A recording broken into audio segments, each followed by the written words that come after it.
सुन्नी वंगुरनी वरहमनी वहफ़ज़नी वअरशिदनी तलअल बद्रु अलैना मिन सनियातिल वदाई वजबत शुक्र अलैना मा दआ लिल्लाहि दाई बलगल उला बिकमालिही कशफत दुजा बिजमालिही हसनत जमीउ खिसालिही सल्लु अलैहि व आलिही।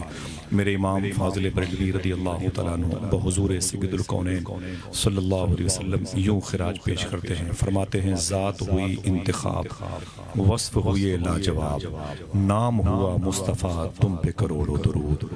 वो शबे मेराज राज, वो सफ़े महशर का ताज, कोई भी ऐसा हुआ तुम पे करोड़ों दुरूद। फिर जो शेर हमें कहना चाहिए, हमारे इमाम ने कहा, हमने ख़ता में न की तुमने अता में न की, कोई कमी सरवरा तुम पे करोड़ों दुरूद। इस मुबारक महफिल के इनेकाद के लिए मुबारकबादियाँ इस हवाले से काम वो ले लीजिए, तुमको जो राज़ी करे, ठीक हो नामे रज़ा तुम पे करोड़ों दुरूद। आक़ा करीम सल्लल्लाहु तआला अलैहि वसल्लम की मुबारक 63 साल की उम्र शरीफ की सीरतो, शबाहतो, किरदारो, ज़ुहदो, सखावतो, गुरबा नवाजी को अगर शोरा इकराम की निगाह देखती है तो इस किस्म के शेर कहती है, बेटा बेटा माशाअल्लाह, रख के लब इसमें मोहम्मद पे हटाता भी न था। हुजूर की सीरत, हुजूर का कैरेक्टर देखें, रख के लब इसमें मोहम्मद पे हटाता भी न था, जब मुझे नामे नबी ठीक से आता भी न था, जब मुझे नामे नबी ठीक से आता भी न था, आप पहले ही मुआफ़ी उसे दे देते थे, मन्नतें करके मनाना जिसे आता भी न था। आप पहले ही मुआफ़ी उसे दे देते थे, मन्नतें करके मनाना जिसे आता भी न था। अगर हुजूर की सीरत का ये पहलू हमारे दिल में जगह बना गया तो आप पूरी कायनात के लोगों के दिलों में जगह बना सकते हैं। रख के लब इसमें मोहम्मद पे हटाता भी न था, जब मुझे नामे नबी ठीक से आता भी न था, और थाम लेता था कोई वक्ते मुलाकात जो हाथ, कैसा आका था कभी हाथ छुड़ाता भी न था। थाम लेता था कोई वक्ते मुलाकात जो हाथ, कैसा आका था कभी हाथ छुड़ाता भी न था। आप ही आप उतरते थे फरिश्तों के हुजूम, बादशाह ऐसा था दरबार सजाता भी न था। आप ही आप उतरते थे फरिश्तों के हुजूम, बादशाह ऐसा था दरबार सजाता भी न था। अपने कांधे पे निवासे लिए चल पड़ते थे, गोद में जब कोई बच्चों को बिठाता भी न था। थाम लेता था कोई वक्ते मुलाकात जो हाथ, कैसा आका था कभी हाथ छुड़ाता भी न था। आइए मैं सलाम करूं, मेरे सलाम का जवाब दें। अस्सलामु अलैकुम व रहमतुल्लाहि व बरकातुहू। आइए इसके बाद हम और आप मिलजुल करके दुरूद शरीफ पढ़ते हैं। माइक बहुत अच्छा है, थोड़ा सा इसको जो इको है ना भाईजान, इसका बिल्कुल बंद कर दें, इको इसका बंद कर दें, ठीक है। आवाज़ थोड़ी सी बढ़ा के रखें, जो बहुत दूर तक आवाज़ जा रही है ना, मैंने महसूस किया है, उसको बंद रखिएगा। बहुत से ऐसे घर हैं जहाँ कुछ मरीज़ हैं जिन्हें सोने की ज़रूरत है, कुछ लोग हैं जिन्हें सुबह को उठने का इंतज़ार है, तो उनको आराम से सोने दीजिए, ये इस्लाम का हिस्सा है। थोड़ी सी आवाज़ बढ़ा दीजिए, ठीक है। इको बंद रखें, माशाल्लाह बहुत अच्छा माइक है। मेरी आवाज़ बस इतने पंडाल तक पहुंच जाए। मुझे एक चीज़ की शिकायत है, माँ बहनों के बैठने के लिए आपने माकूल जगह नहीं बना रखी है। मैं चाहता हूं कि उनके लिए भी, हुजूर की उम्मत की बच्चियां हैं, माएँ हैं, बहनें हैं, उनको भी हुजूर की मिलाद सुनने का शौक़ है, हुजूर की बातें सुनने का जज्बा उनके अंदर भी है। लिहाजा हुजूर की मजलिसों में बैठने वालों के लिए अच्छी कारपेट, अच्छे कालीन का इंतज़ाम आप हर जगह किया करें इंशाअल्लाह। बोले मैं उस सुन्नियत का दर्द रखने वाले मौलाना जावेद साहब को, उनके तमाम तर अकरबा को, मुतवस्सिलीन को, इलाके की मसाजिद के अइम्मा को, मदारिस के असातिज़ा को मुबारकबाद पेश करता हूँ, उनके कदम को चूमता हूँ, और मेरे भाई साबिर भाई, तनवीर भाई, तमाम तर सनागरों की शिरकत को मुबारकबाद की नज़र से देखता हूँ। रमज़ान भाई की निज़ामत है, और मैं, मेरे दुनिया भी निज़ामत की है, लेकिन हुजूर सय्यदी अशाह सूफ़ी सुल्तान मियाँ का एक कौल था, आप फरमाते हैं रातों को, लंबी लंबी रातों को तुम 10 घंटे 9 घंटे बैठते हो स्टेज पे, इतना याद रखो कि मैदान महशर में तुम्हें इस लंबी रात के बैठने का भी जवाब देना पड़ेगा। लिहाजा अपनी रातों को खेल कूद से बचाओ। बातें कुछ इस किस्म की थी, दिल पे लगी, अल्लाह की तौफीक हुई थोड़ी सी बात करने की, उसने नेमत अता फरमा दी, मैं उसे नेमत कहूँगा अल्हम्दुलिल्लाह। तो थोड़ी सी बात ही करने के इरादे से आया हूँ मैं आप सबकी महफिल में। दुरूद शरीफ पढ़ना है, कोई ऐसी बात नहीं होगी जिसमें मोटे मोटे बड़े बड़े सकील अल्फाज होंगे, हवाले जात होंगे। मैं बातें किसी को सुनाता नहीं, मैं बातें अपनी याद कराना चाहता हूं। बातें आप मेरी सुने नहीं, याद कर लें। कल चाय खानों पर बैठे तो इन्हीं बातों को दोहराएं आप, इंशाअल्लाह बोले। ऐसी कोई बात नहीं होगी जिसे आप समझे ना, और अगर आप नहीं समझेंगे तो फिर मेरे आने का मकसद यहां बेकार हो जाएगा। दुरूद शरीफ के हवाले से हुजूर सल्लल्लाहु अलैहि वसल्लम के एक हदीस शरीफ समाअत करें। मेरे आका इरशाद फरमाते हैं, मैदान महशर में मैं अपनी उम्मत के लोगों का नाम लेके उन्हें बुलाऊंगा। लफ्ज उम्मत मुश्किल तो नहीं है, बोले भाई समझ गए? यानी इंशाअल्लाह हुजूर मैदान महशर में आप लोगों का नाम लेके बुलाएंगे। आपको तो खुश हो जाना चाहिए, इंशाअल्लाह बोले। उम्मत आप हुजूर की हैं, हुजूर की रियाया हैं, हुजूर के दस्तरस में, उनके हुजूर के अंडर में, हुजूर की गुलामी है, ईमान के साथ है। हुजूर इरशाद फरमाते हैं, ये खुशी की बात होगी तो आप बोलिएगा। मेरे आका इरशाद फरमाते हैं कि मैं अपनी उम्मत के लोगों का मैदान महशर में नाम लेके बुलाऊंगा। तो मेरी उम्मत मुझसे कहे कि हुजूर आपको ये कैसे पता चला मेरा नाम ये है? मेरी उम्मत कहेगी आपको हुजूर ये कैसे पता चला कि मेरा नाम ये है, मेरा नाम ये है?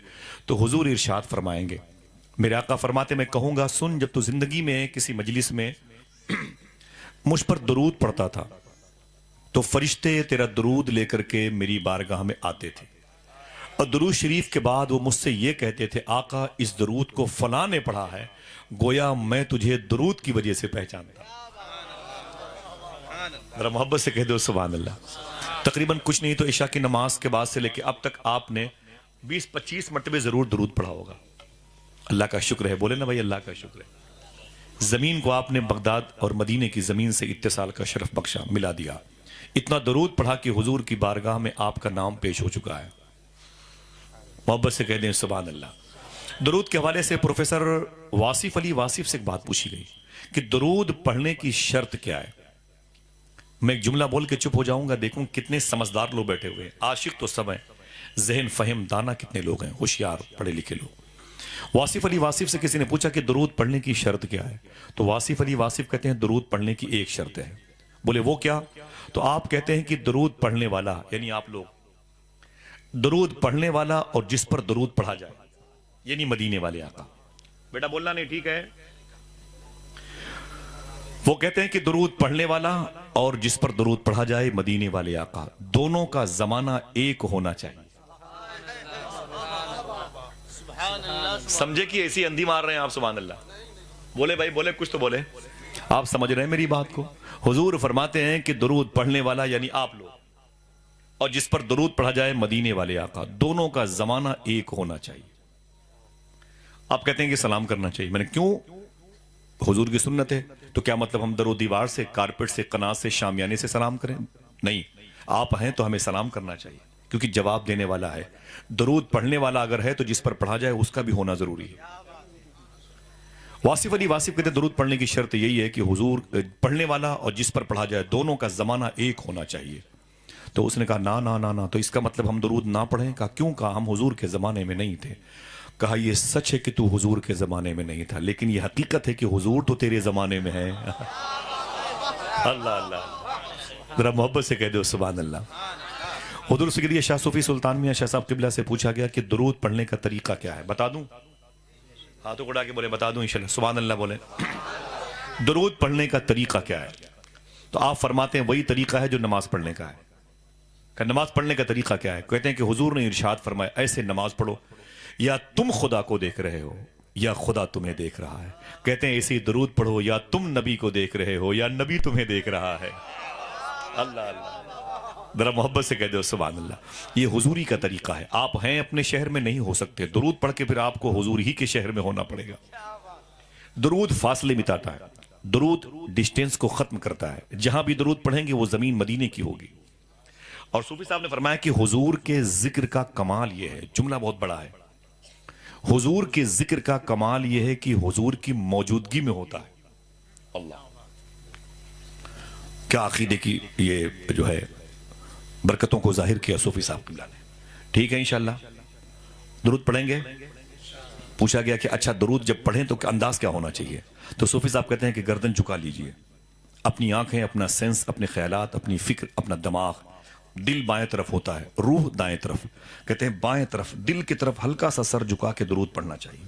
कहा उससे क्या होता है? आप फरमाते हैं जब तुम्हारी ये आवाज दिल तक पहुंचेगी तो दिल की आवाज हुजूर की बारगाह तक पहुंचेगी।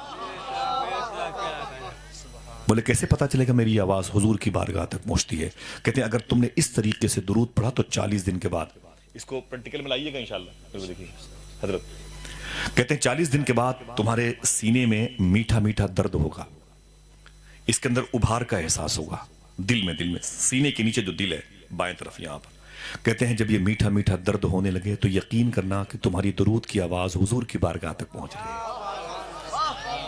पढ़ेंगे इंशाल्लाह इस तरीके से, बहुत ही अदब और एहतराम के साथ हुजूरी के तरीके से हाजिर बाश होकर के हुजूर की बारगाह में दुरूद शरीफ पढ़ें। अल्लाहुम्मा सल्ली अला सय्यदना व शफीअना व नबीना व मौलाना नूरिका मुहम्मदिन व अला आलि मुहम्मदिन बिअददि कुल्लि मालूमिन लक बिरहमतिका या अरहमर राहिमीन। अब आइए मैं इस मजलिस के हवाले से, मौलाना जावेद भाई के बारे में बताया मुझको, मेरे भाई ने बहुत दूर तक रिसीव करने गए तो मैं देर में आया, उसके लिए मादरत चाहता हूँ। मैं इंदौर में था और वहाँ से फ़्लाइट लेके दिल्ली गया, दिल्ली से मैं बनारस आया। जमाल भाई मेरे दोस्त थे सब लोग, उनके साथ मेरे वालिद साहब की अल्लाह उसके रसूल की मर्ज़ी है, कल चालुम की तकरीब है, गौस पाक की नियाज़ है और मैं ख़ुद कई दिनों से बाहर घूम रहा हूँ। मुझे फजर बाद पहुँचना है, कुरान खानी है घर पर। अल्लाह उसके रसूल की मर्ज़ी है। आप सब के माँ बाप को अल्लाह सलामत रखे, अगर गुजर गए हैं तो उनको बख्शे हुए लोगों में शामिल फरमा दें। तो देर हो गई बनारस से आने में, मुझे आना था, रमज़ान भाई की दावत थी तो मेरे भाई की दावत थी और ये मौलाना जावेद भाई का इखलास था। छोटी सी बस्ती में मुझे जितना सुकून मिलता है, छोटी सी मजलिस में जितना सुकून मिलता है, अब बड़ी कॉन्फ्रेंसों में मुझे उतना सुकून नहीं मिलता। मैं तकरीबन 80-90% भी बहुत बड़े जलसों में जाना कम कर दिया हूँ। बस 10-20 लोग बैठते हैं, उलमा किराम की जूतियों को सर पर रखता हूँ, हुजूर की बातें करता हूँ, दिल सुकून पा जाता है, ठीक है। और 30